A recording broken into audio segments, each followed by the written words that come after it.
2월 7일 법률방송 러투데이 시작하겠습니다. 첫 소식입니다. 이명박 정부 당시 박재완 전 청와대 정무수석이 국정원 돈으로 불법 총선 여론조사를 벌인 혐의로 어제 밤샘 조사를 받은 데 이어 오늘 이틀 연속 검찰에 소환됐습니다.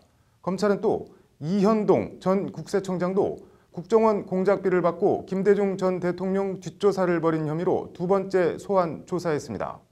이 전 대통령 검찰 조사가 임박한 것으로 보입니다. 석대성 기자입니다. 이명박 정부에서 청와대 국정기획수석, 고용노동부 장관, 기획재정부 장관을 지낸 핵심 인사였던 박재완 전 청와대 정무수석이 연이틀 검찰에 소환됐습니다.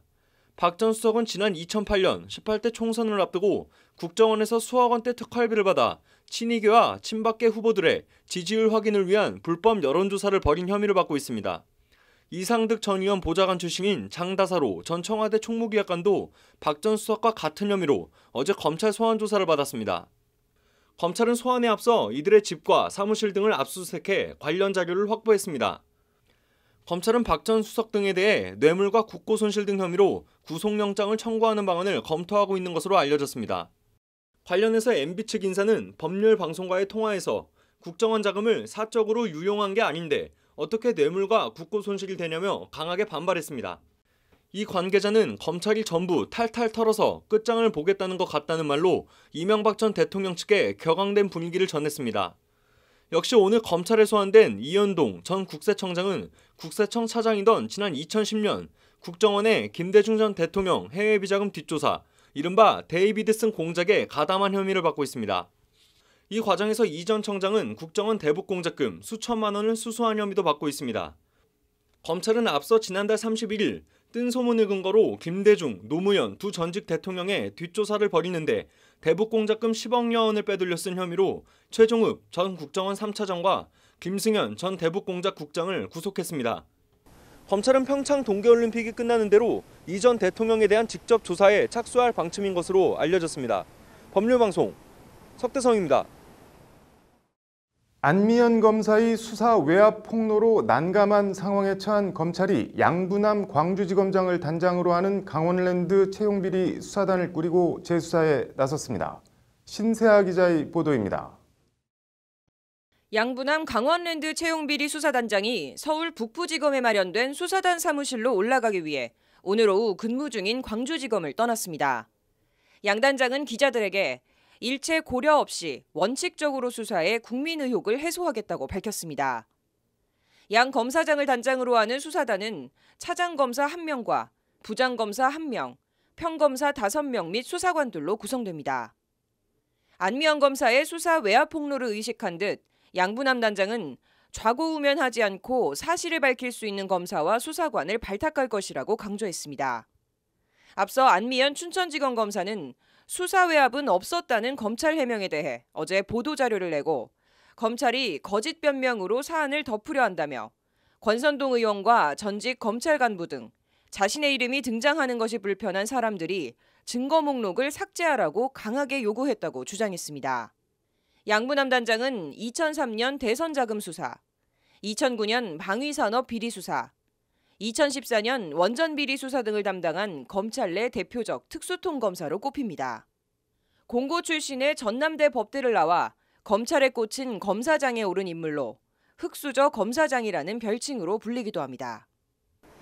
흑수저 검사장 양부남 강원랜드 비리 수사단장이 수사 외압 논란이 불거진 강원랜드 비리 사건을 어디까지 파헤칠지 주목됩니다. 법률방송 신세아입니다. 애는 뭔 죄냐? 일상생활에서 가끔 쓰는 말인데요. 교도소에 수감 중인 수용자 자녀만큼 이 말이 들어맞는 경우도 없을 것 같습니다. 생활고와 범죄자 자식이라는 사회적 편견, 이런 이중고에 시달리는 수감자 자녀들이 수만 명에 달한다고 하는데요. 국내 유일의 수용자 자녀들을 돕는 아동복지단체 세움을 만든 이경림 대표를 만나 이야기를 들어봤습니다. 러투데이 인터뷰 정한솔 기자입니다. 굳게 닫힌 문 슬며시 손 내밀면 열립니다. 서울 마포구에 위치한 국내 유일 수감자 자녀 아동복지단체 세움 이경림 대표 사무실에 걸려있는 문구입니다. 제가 봤을 때는 사실 이제 아이들도 가족들도 가족의 어떤 범죄 사실에 대해서 마음을 닫고 있어요. 그럴 때 슬며시 손 내밀면 이들이 그 사회에 대해서 닫힌 마음들이 열릴 것이다. 원래 아동복지단체에서 일했던 이 대표는 우연한 기회에 수감자 자녀들을 만나게 됐고 지난 2015년 지금의 세움을 만들었습니다. 부모의 범죄로 인해서 제2의 또 피해를 받는 그런 아이들이 또 있는 것을 알게 되었어요.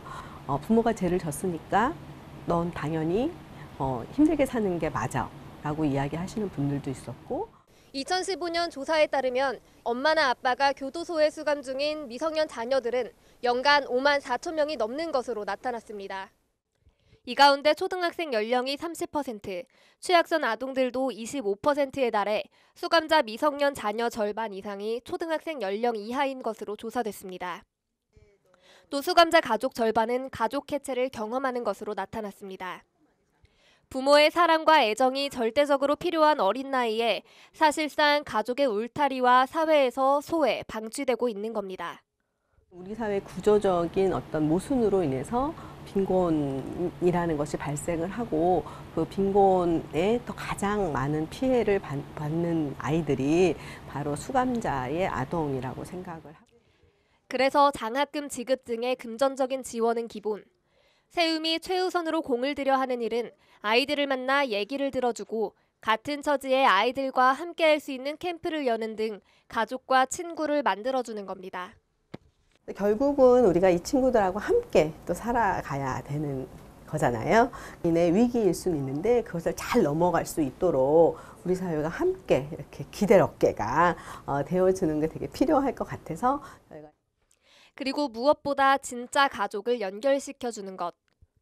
범죄자 아빠, 엄마라고 숨고 외면하기만 했던 아들이 아버지를, 딸이 어머니를 만나 얘기하고 마음을 터놓게 다리를 놓아주는 겁니다. 인터뷰를 하는 당일도 이 대표는 교도소로 면회 가는 날이라며 환하게 웃습니다. 자녀가 4명이고 이제 아버지가 수감되어 있는데 사실 엄마도 면회 갈 차비가 없어서 다 같이 면회를 간 적이 한 번도 없었는데 이제 저희랑 연결이 돼서 세움이 처음 설립된 2015년 전만 해도 수감자 자녀 통계 같은 기초 자료도 없었지만 그나마 지금은 정부 관련 부처에서도 관심을 갖는 등 많이 나아졌습니다. 그럼에도 이경림 대표는 아직 갈 길이 멀다고 합니다. 함께하는 세움 동료들에게 그런 이 대표는 든든한 버팀목입니다. 님의 열정을 따라잡기가 되게 어려울 정도로 그 수감자 자녀와 그리고 가족들에 대한 일에 가장 최우선으로 항상 달려가시고 되게 매진하시는 모습이 우리 사회의 가장 그늘진 곳에 있는 수감자 자녀들이 따뜻해지면 다른 소외계층 자녀들에게도 그 햇살이 골고루 퍼질 거라는 이경림 대표. 감사하다는 수감자 자녀들의 가슴을 연 말 한마디가 이 대표가 이 일을 계속할 수 있도록 하는 이유이자 힘입니다. 우리 가족 모두가 면회하게 될 거라고는 한 번도 생각해 보지 못했습니다.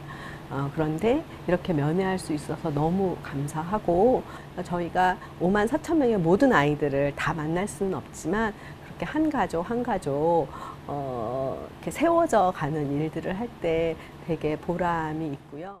수감자 자녀들이 당당하게 살아갈 수 있는 세상, 차별과 편견 없는 세상을 위해 이경림 대표와 세움 가족들은 오늘도 교도소로 수감자 가족 속으로 들어갑니다. 법률방송 정한솔입니다.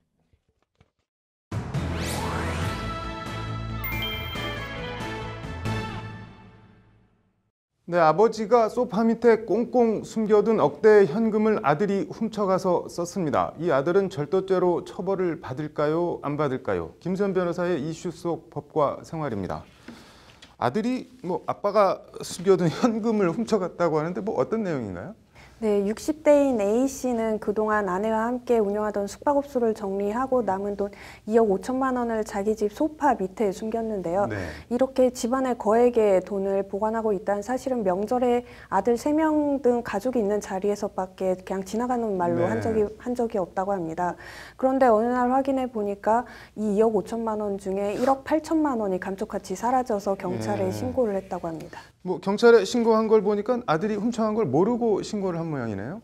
네, 이 사건의 범인은 A씨의 둘째 아들이었다고 합니다. 네. 이 둘째 아들은 평소에 도박 등도 하고 여기저기서 돈을 빌린 상태여서 좀 급전이 필요해서 상황을 막았어야만 했는데요. 그래서 자기 빚을 갚고 소송 비용으로 쓰는데 이 돈을 다 썼다고 합니다. 네. 그럼 뭐 이 아들은 그래서 어떻게 되는 건가요? 처벌을 받나요? 어떻게 되나요? 이 아들은 기소가 되지도 않고 따라서 처벌을 받지도 않게 됩니다. 아, 기소도 안 되나요? 다른 사람 돈을 훔쳤는데 왜 기소도 안 되는 건가요?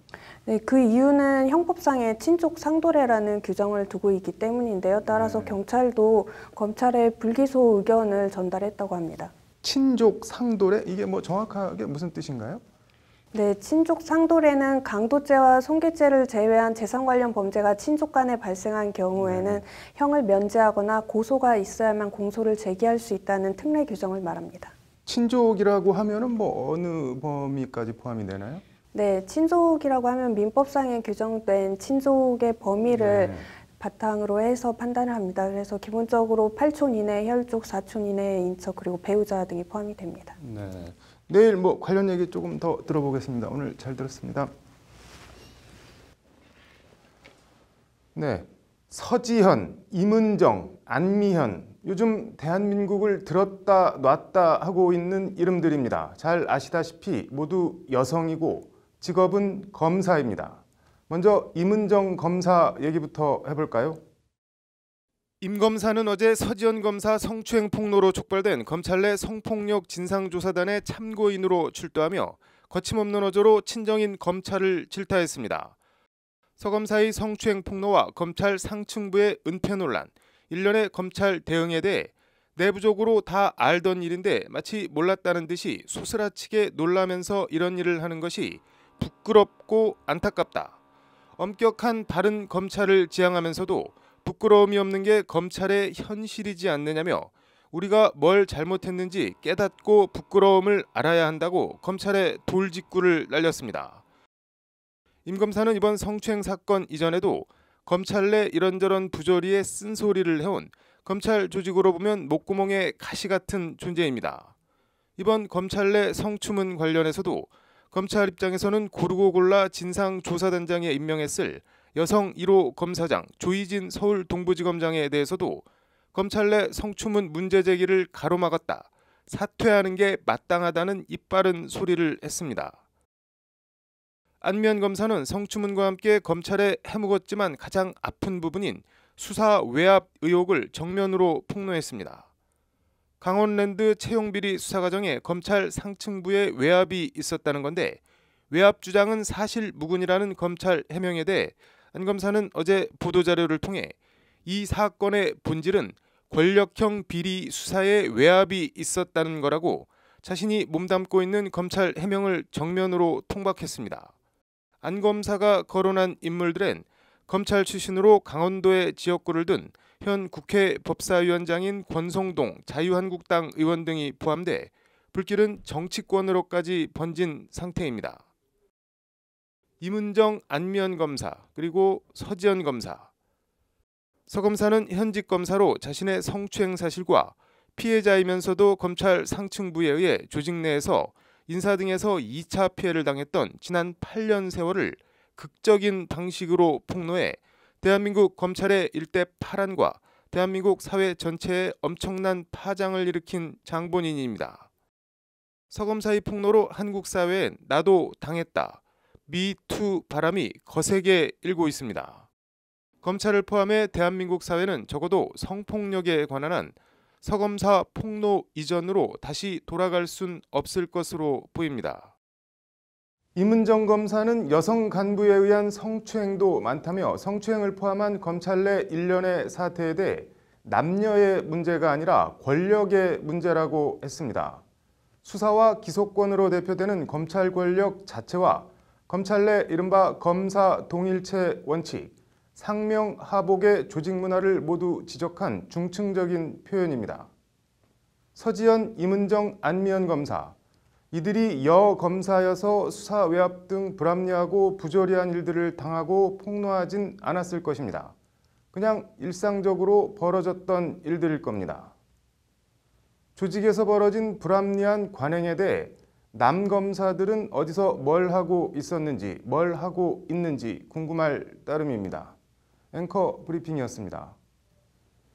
네, 이어서 법조계 소식 전해드리겠습니다. 대통령 직속 정책기획위원회는 문재인 대통령이 지난 5일 정부 개헌안 마련을 지시한 것과 관련해 가칭 국민개헌 자문특위를 13일 출범시켜 여론 수렴 등에 나서기로 했다고 밝혔습니다.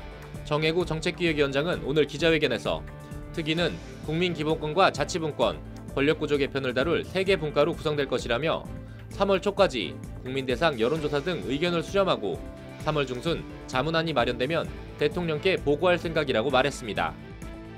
국가인권위원회가 오늘 선거권 연령 기준 하향을 촉구하는 성명을 발표했습니다. 인권위는 현재 OECD 34개 회원국 가운데 우리나라만 선거권 연령을 만 19세 이상으로 하고 있다며 국민의 주권 행사 범위 확대와 세계적 추세와 발맞춰 선거권 연령을 낮춰야 한다고 주장하고 현재 국회에 발의된 관련 법안에 대해 서둘러 심사와 의결을 해줄 것을 촉구했습니다. 법정 최고금리를 기존 연 27.9%에서 24%로 낮추는 대부업법과 이자제한법이 내일부터 시행됩니다. 법무부는 이에 따라 불법 사금융에 대한 범부처 합동 일제단속에 나서는 한편 불법 사금융 신고센터 1332로 신고를 받는다고 밝혔습니다. 법무부와 대한의사협회가 오늘 소년원 의료재능나눔 업무협약을 체결했습니다. 업무협약에 따라 의사협회는 내과와 안과, 이비인후과와 정신과 전문의 등으로 의료자문단을 구성해 정기적으로 소년원생을 검진하고 진료하게 됩니다.